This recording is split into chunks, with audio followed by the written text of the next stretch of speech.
Nosso tema de hoje é criatividade. E para falar sobre criatividade, eu convidei a minha amiga Iramaia Pasquale Quintino. Não italiano, não é? Quintino. Eu gostaria, Iramaia, que você se apresentasse. Eu sou Iramaia Pasquale Quintino, eu sou uma mulher apaixonada pelo que faço.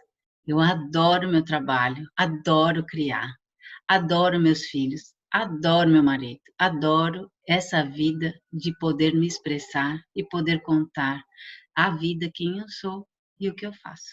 Aí eu gostaria que você me dissesse, Iramaia, como é que foi essa sua jornada que fez com que você viesse durante a sua vida fazendo escolhas ou ouvindo chamados para chegar a ser a terapeuta que você é hoje. Segundo minha mãe me conta, né, me contava, ela dizia que quando eu era pequenina, era preciso chegar perto do berço para saber se eu estava dormindo, porque eu não chorava, eu ficava quietinha. Eu vivia muito quietinha. E quando pequena também, vivia entre as bonecas, entre os livros, enquanto eu tinha duas irmãs gêmeas, terríveis. Meu avô italiano chamava duas terremotos.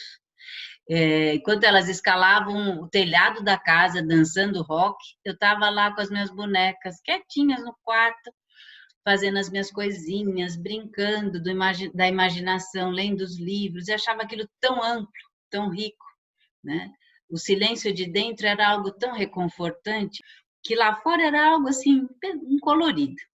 E aí, de repente, na minha vida, acontece um problema, que é a minha questão física, da saúde. E aí, meu tio, que era pediatra, pediu para minha mãe que me levasse até o Hospital das Clínicas, porque eu caía muito. Eu tinha frouxidão em todos os ligamentos do corpo, isso com 5 anos. Então, o ortopedista vivia me engessando as pernas, porque eu não conseguia ficar de pé.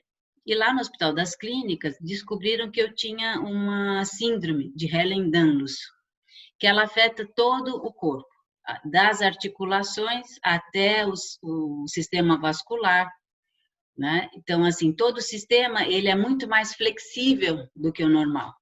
Eu fui aos 6 anos, eu virei caso de interesse científico, e eu ia todos os dias com a minha mãe, de segunda a sexta, no Hospital das Clínicas, para que evitasse que eu tivesse mais quedas, para que evitasse que eu sentisse dores, para que eu pudesse chegar até a maturidade. E aí minha mãe, nesse período, começou a ficar muito preocupada, né? Como que essa vivência seria para uma menina, para uma criança tão pequena, né? E aí ela começou a introduzir a questão expressiva. Então ela pegava as batatas, muitas vezes, a minha mãe adorava cozinhar como uma boa italiana, ela pegava as batatas e falava: filha, fica aqui do meu lado e me ajuda. Carimba as batatas no pano de prato. E os preguinhos, e faz joaninhas, borboletas. Cria desse universo da matéria. E no Hospital das Clínicas, minha mãe levava sempre novelos de lã, e ela ia tecendo pequenos quadradinhos, né? Que ao longo dos anos iam se transformando em várias colchas de retalhos. Então, sempre eu procurava ter atitudes positivas diante da situação. Então, eu dizia para minha mãe: tudo isso vai passar, mãe, eu vou ficar bem, eu tenho você, tudo isso vai passar. Então, acho que essa atitude terapêutica, de sempre esperançar, de ver o melhor da vida, de ter um olhar em direção ao cuidado daquele que cuida da gente, sempre foi com muita gratidão.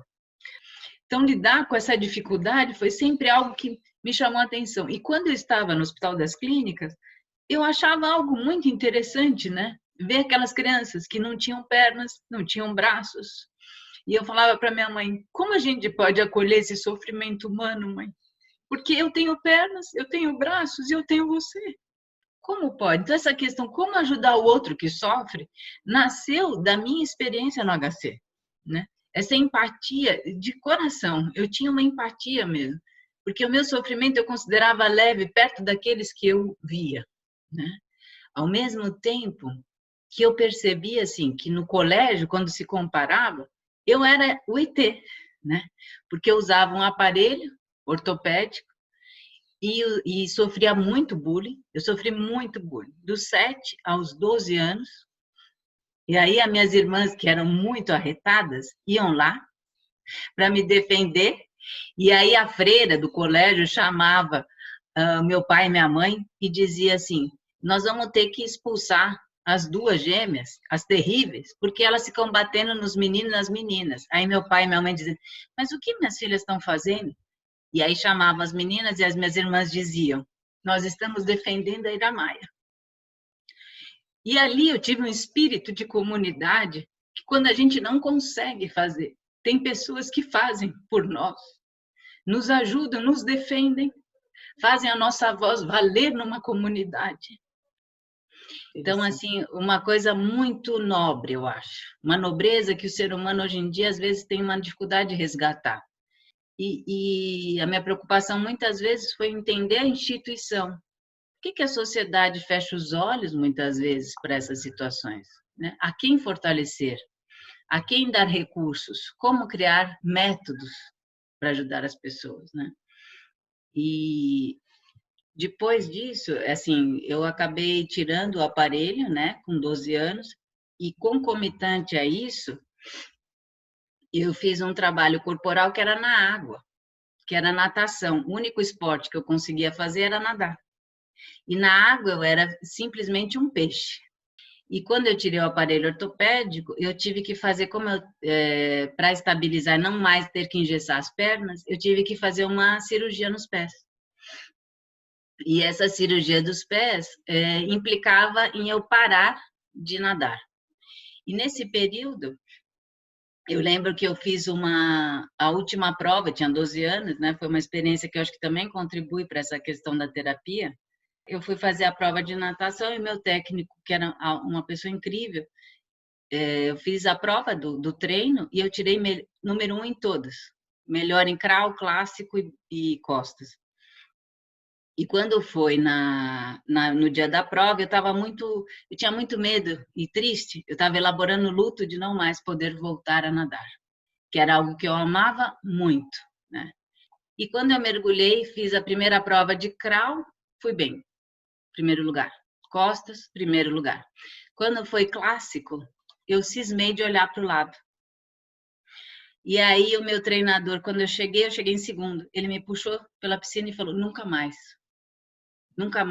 você olhe para o lado para ver a quem está e como está do seu lado. O seu desafio sempre é com você mesma, não com o outro. Depois disso, né, eu fiz a cirurgia e aí fiquei 3 meses de cama. Mas eu fiquei muito tranquila, eu estava cansada, sabe?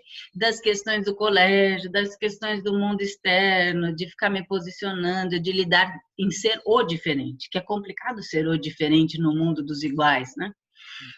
Aí você acha que todas essas experiências que você viveu foram as experiências que foram preparando a terapeuta que estava surgindo dentro de você?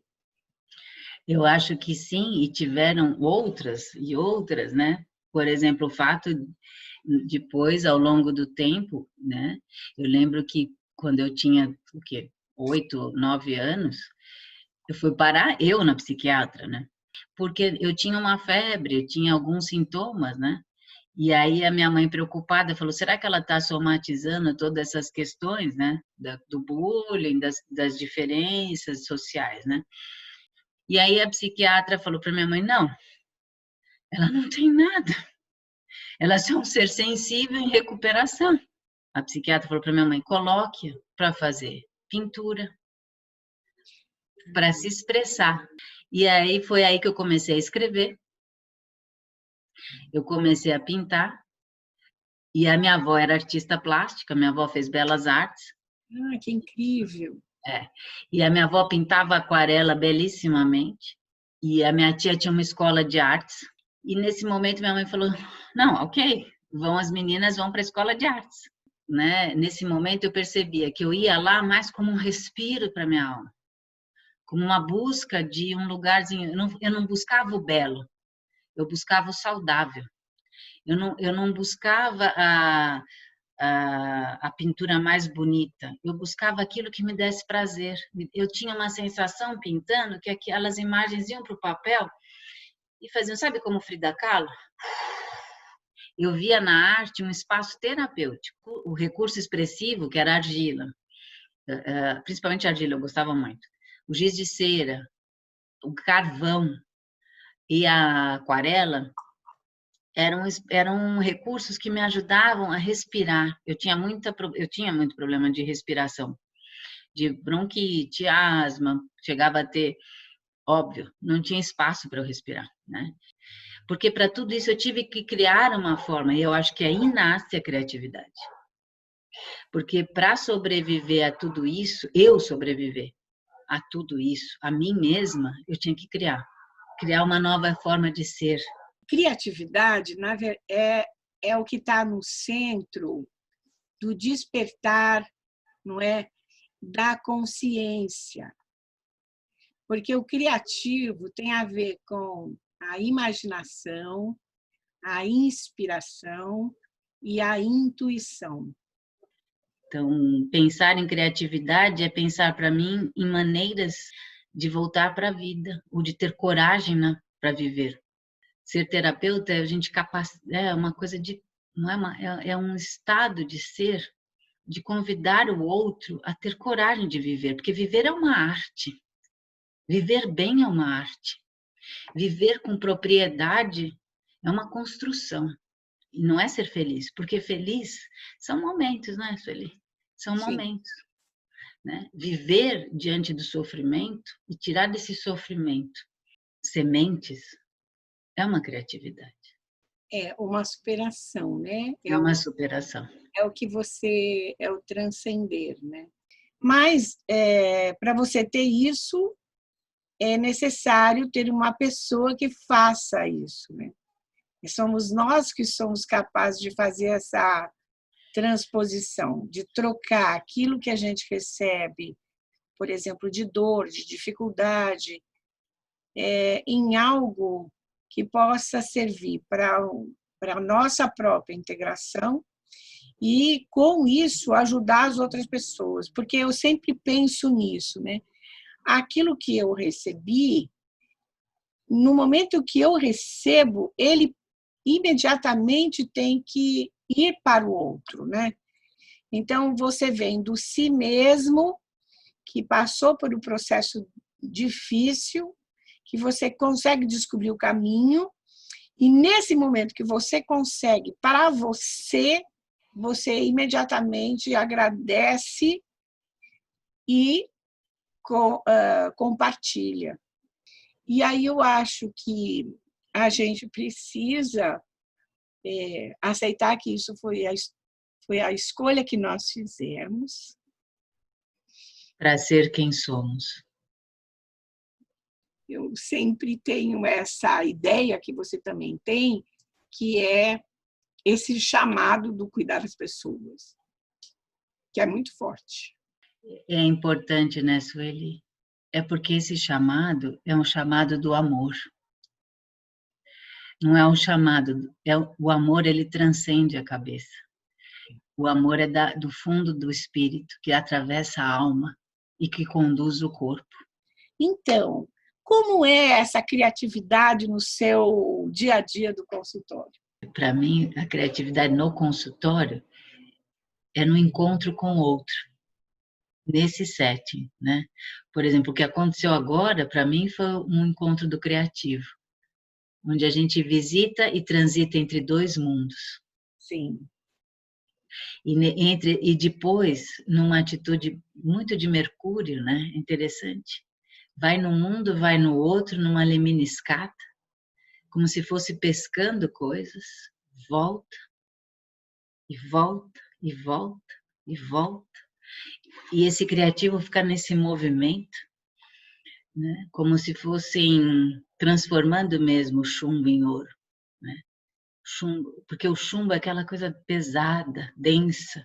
Então, quando a pessoa chega, por exemplo, quando eu trouxe a imagem da Kuani, para mim, aquele encontro nosso, eu estava pesada naquele lugar e você me trouxe, você trouxe a Kuani, como um movimento de uma lemniscata, trazendo sentido às minhas lágrimas e à minha angústia, e foi levando até essa imagem dela, criando em mim um feminino de compaixão.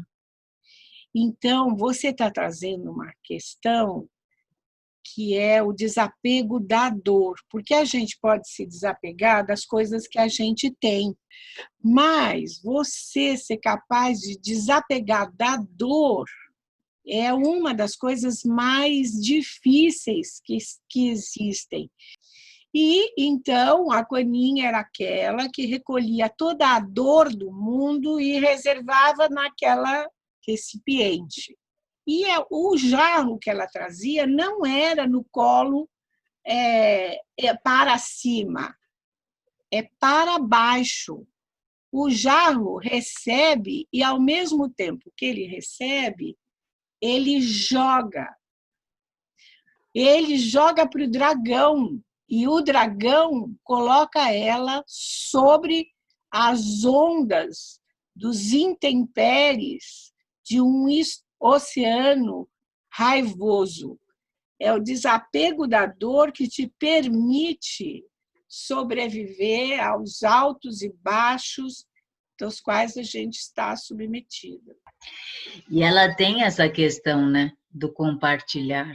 Ela compartilha o espírito dela. Ela é a compaixão. É. Então, não podemos falar em criativo sem ela. Se hoje estamos aqui, vivas, é porque ela rege a nossa alma, o nosso espírito. Como é isso, a criatividade dentro do processo terapêutico? Como que você utiliza isso para as técnicas expressivas? Como funciona isso? No consultório, a princípio, né, eu utilizo a questão da palavra e do encontro. Né? A questão do Jung, só posso te levar até onde eu fui, e aí na relação eu vou levando até onde eu fui, e na minha análise de 30 anos, né, e nos meus estudos, então eu primeiro trago para dentro de mim, e é interessante isso. É como se a minha escuta, eu escuto, aquilo processa num lugar, eu devolvo, e a gente vai criando naquele encontro as palavras e vamos nos transformando. E assim, todo encontro, assim, eu não entendo o encontro terapêutico que não me gere questões, né? Porque as questões do outro têm que me moverem dentro de mim a algo sempre de transmutação. Eu não sei até que ponto quem se transforma mais, se eles ou eu, né? Então, assim, é sempre um encontro que me motiva, que me inspira, que me convida, e não necessariamente aos céus, muitas vezes aos infernos da minha alma, confesso, né? E assim, é um exercício, sim, do convite à vida, a criar algo diferente. E eu acho tão rebelde, isso me motiva tanto, né? Tão desafiador para quem vivia no colete transgredir a todos esses ferros, porque eu acho que assim, algumas neuroses são ferros mesmo. Como o meu colete era de aço, era uma neurose. Então, conviver com a neurose e poder transformar essa neurose, dando espaço para o humano que existe em nós, foi muito do que eu fiz. E muito do que eu convido as pessoas a saírem desses aços, desses automatismos, né? E a questão das oficinas, por exemplo, o trabalho, isso no consultório individual, mas em grupo, porque o grupo ele tem uma energia única. Então, assim, é a mesma coisa, como eu precisava me preparar para voltar para o social, eu precisava, eu como indivíduo, para me reintegrar no social, eu usava dos recursos expressivos. Então, em muitos trabalhos de grupo, que eu sempre trabalhei com as minorias, nos trabalhos de oficina de criatividade. Então, eram os deficientes, para as mães dos deficientes, eram os trabalhos com os cuidadores, eram os trabalhos com os professores, quem cuida né, das pessoas, o trabalho do estresse. Então, sempre aquele que chega num lugar do cansaço, sabe? Está cansado, sofrendo as consequências das instituições, os sensíveis, os vulneráveis, eu vou dizer. Então, pensar em condições favoráveis, a gente tem que criar condições favoráveis para criar. Você pode até plantar na areia, mas para plantar na areia você tem que escolher a semente adequada. Você tem que escolher que produtos você vai utilizar, que ferramentas, que contorno. Você pode criar na terra, você pode criar na água. Não importa o ambiente, mas você precisa ter os cuidados com o ambiente. Então, a oficina de criatividade é o estudo que métodos, que caminhos, que cuidados. Bom, então esse trabalho de criatividade, então você acha que ele é um trabalho que a gente pode fazer para pacientes com ansiedade e depressão, né? Com certeza. Que foi esse o objetivo. A ansiedade, o que nada mais é do que uma aceleração de uma expressão que não teve margem. E a depressão, um soterrar de imagens que não tiveram expressão. As duas, tanto a ansiedade como a depressão, sofrem um descolamento do tempo. Na ansiedade, o meu tempo ele está num descompasso rítmico tão grande que eu estou lá na frente e não estive com você nem comigo nos meus sentimentos. Então, não estou agora. Então, num recurso expressivo, você traz o eu como se fosse um convite. Volta. Expressa. Olha. Contempla.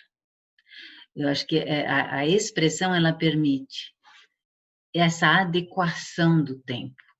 Porque quando você expressa, o teu tempo também é outro.